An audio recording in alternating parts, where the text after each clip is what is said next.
Ngayong araw ay tatalakayin natin ang pinakabagong adventure scooter na nilabas ng Kymco Philippines at ito nga po ay ang Dink R150. Gaano nga ba kaganda ang adventure scooter na ito? Yan ang ating aalamin ngayon. Tara!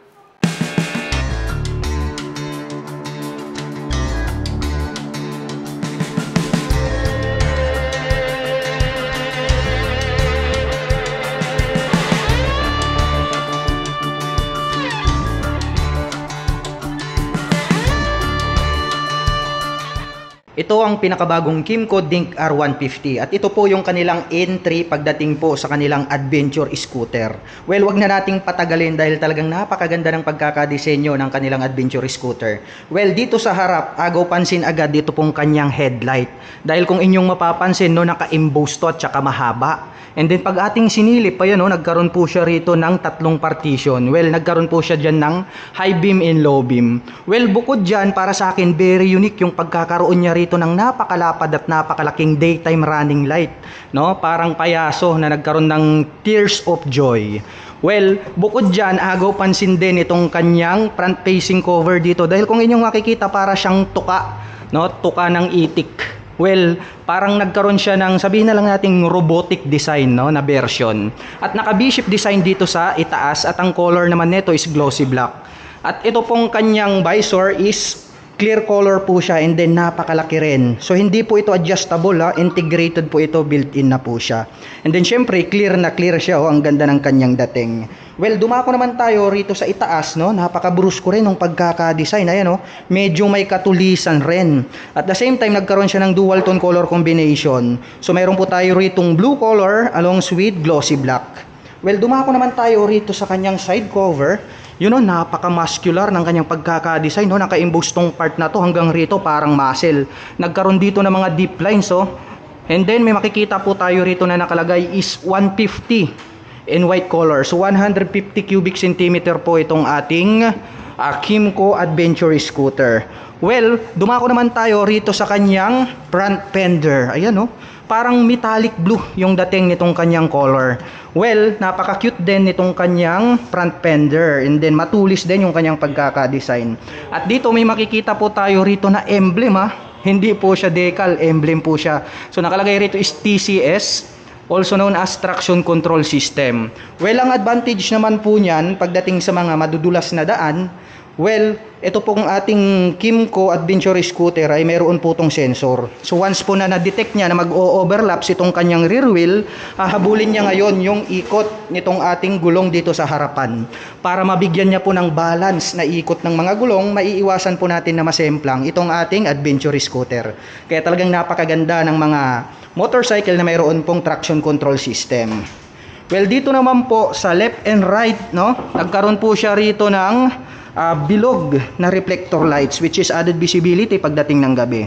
At dito naman po sa kanyang front suspension, ito po ay equipped with traditional telescopic fork. Matte black naman po yung color. At dito naman po sa kanyang braking system, ang ganda, no? Napakakapal at saka flower design siya kaya talagang very attractive. Along with dual path caliper na matte black. Kymco naman po yung kanyang brand. Well, dadagdag ko lang mga ka-LM, ito po pang palang ating Dink R150 ay equipped na po siya ng dual channel ABS. So ang kagandahan naman yan, mayroon na po siyang anti-lock braking system. Which is pag atin pong pinihit, ito pong ating front lever, preno natin sa harap or likod.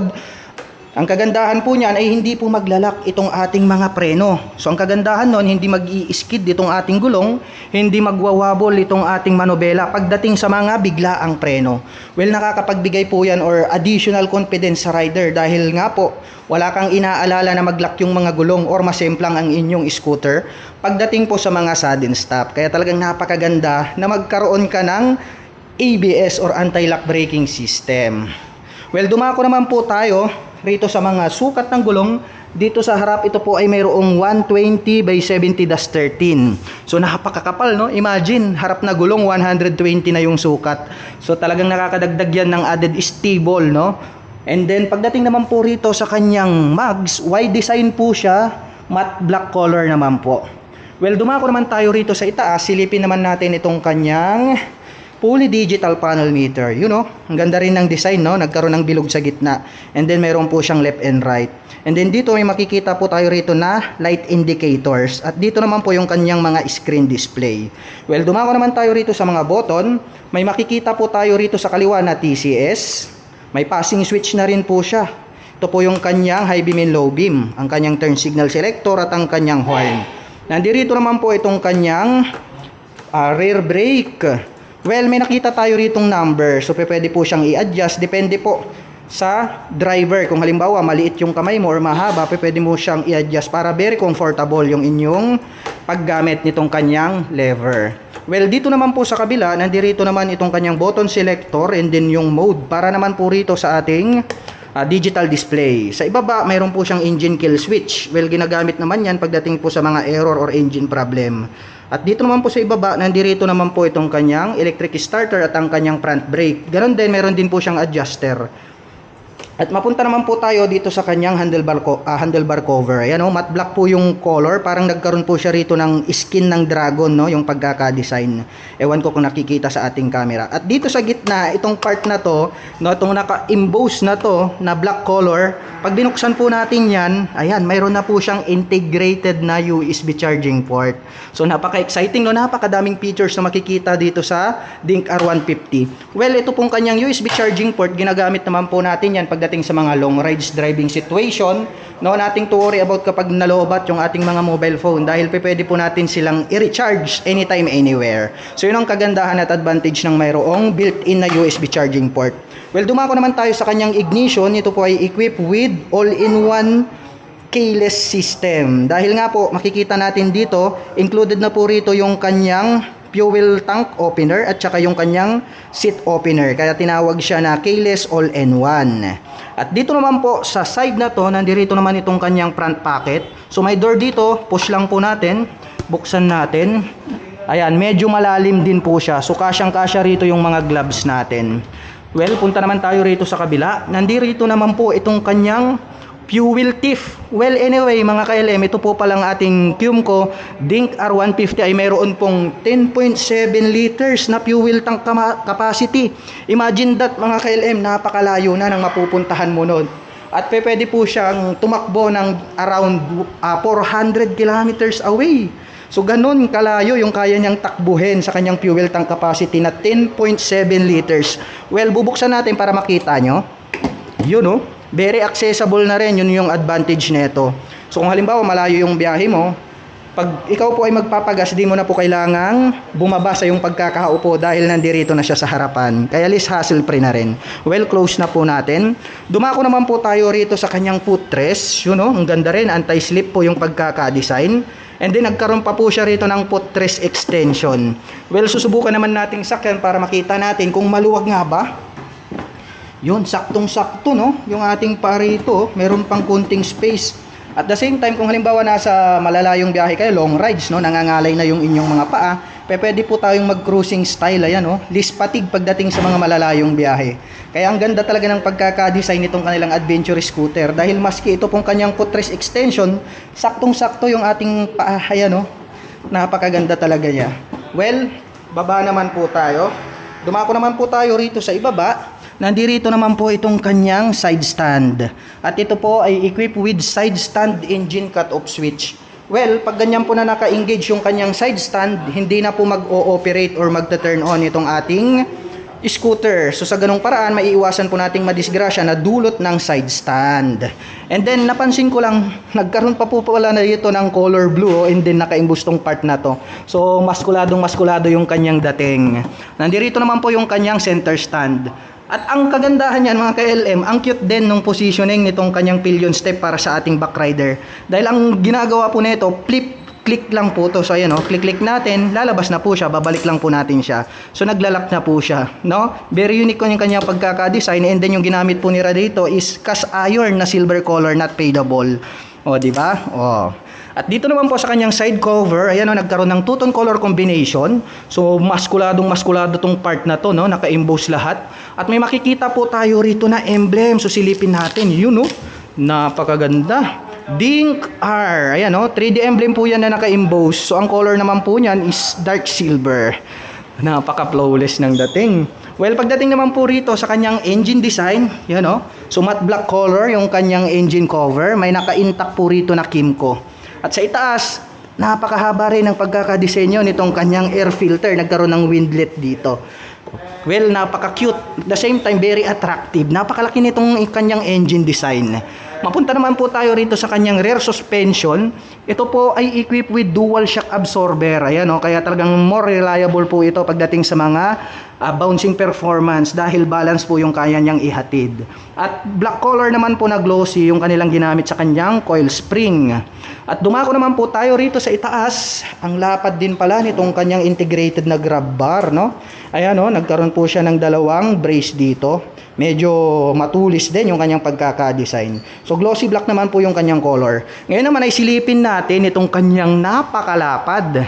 No, ang lapad po nitong kanyang tail light. Ayan, So nagkaroon pa ng very thick, napakakapal na daytime running light dito. Very attractive talaga siya. Ang daming LED lights rito. And then medyo pointed din yung pagkaka-design dito po sa itaas nitong kanyang tail light.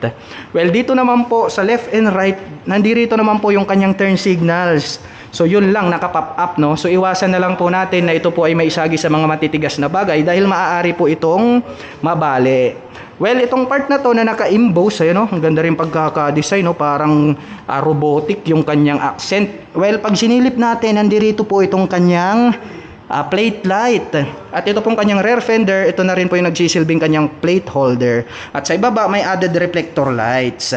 Well, mapunta naman po tayo dito sa kanyang rear braking system. Ayan, equip po ito ng single rotor disc brake na bilog. Along with two-pot caliper. Ayan, Kymco brand. So matte black din po yung color. At pagdating naman po sa mags, ayan, may nakalagay pa ritong bakal, no? Napakaganda, parang talagang premium na premium yung kanyang dating. Glossy black po itong kanyang white type na mags. At ang sukat ng gulong rito po sa likuran, ito po ay mayroong 130/70-13. Yun, napakakapal talaga. Talagang adventure scooter, no? At the same time, ang kagandahan niyan, Maxxis na rin yung kanyang brand. Kaya talagang more reliable yung mga gulong na yan. Well, dumako naman po tayo rito sa kanyang stock pipe. Yun, napakalapad din itong kanyang head protection guard, no? Nagkaroon din siya rito ng hawakan na parang machine gun. At yung tip niya is matte black lang din po siya. So, classic type yung dating ng kanyang stock pipe. Well, dumako naman po tayo rito sa itaas. Silipin naman natin itong kanyang upuan. So, yung kanyang upuan, mga ka-LM, mayroon pa kasi siyang plastic, di natin pwedeng tanggalin. So, nagkaroon naman po siya rito ng two-tone color combination. Kasi dito po sa gitna hanggang rito sa itaas, kung hindi ako nagkakamali, is gray po yung kanyang color. And then, nagkaroon po ng matte black rito po sa gilid-gilid hanggang rito po sa ibaba. And then, may napansin lang ako, mga ka-LM, may nakalagay rito, max loaded is 3 kg. So, nagkaroon po pala siya rito ng utility hook. Kaya, very unique talaga, no? So, dito ko lang nakita yan, under the seat, nagkaroon po siya rito ng pwedeng pagsabitan. At nakalagay pa talaga dyan, may reminder na 3 kg yung kanyang maximum capacity na pwedeng i-handle or i-carry. Well, napakalambot naman po nitong kanyang upuan at premium yung kanyang stitches, no? Napakaganda yung kanya pong pagkakatahi. Ayan, durable. Well, buksan naman natin para masilip naman po natin itong kanyang underseat compartment. Well, pumunta lang tayo rito sa kanyang navigation knob. Lagay lang po natin siya rito sa seat opener. Yun, so nag-click na po siya. Buksan natin. Yun, napakaluwag nitong kanyang underseat compartment, no? Talagang para dun sa mga kababayan natin na mahilig mag-adventure, napakarami yung pwedeng ilagay rito ng mga personal belongings, no? So hanggang saktong-sakto, adventure na adventure. Kasi talagang pang-adventure talaga yung kanyang underseat compartment. Napakarami nating pwedeng ilagay dyan ng mga personal belongings. Well, masasabi ko lang overall, pagdating sa kanyang physical appearance, specs and features, masasabi ko na number 1 itong kanilang Kymco Denk R150. At the same time, napaka-porma talaga. At ang atin pong pinakabagong Kymco Denk R150 ay mayroon pong 783mm na seat height. Ngayon naman ay susubukan nating sakyan para malaman natin kung gaano nga ba ito kataas. Anyway, my height is just around 5'6". Kitang-kita naman dyan sa ating camera, lapat na lapat yung ating foot below the ground. Kaya talagang masasabi ko na talagang very comfortable ito para sa tulad ko na 5'6" in height. At pagdating naman po sa kanyang engine specifications, ang atin pong pinakabagong adventure scooter ng Kymco na Dink R ay mayroon pong 150 cubic centimeter engine displacement, naka-overhead cam 4-stroke with 4 valve. At nakakapag-provide naman po ito ng maximum power na 11.2 kW at 8,500 RPM. Habang nakakapagbigay naman po ito ng maximum torque na 13.2 Nm at 6,500 RPM. At may bigat po itong 148 kg. At ang presyo po ng ating Kymco Dink R150 ay nagkakahalaga po ng 152,900 pesos.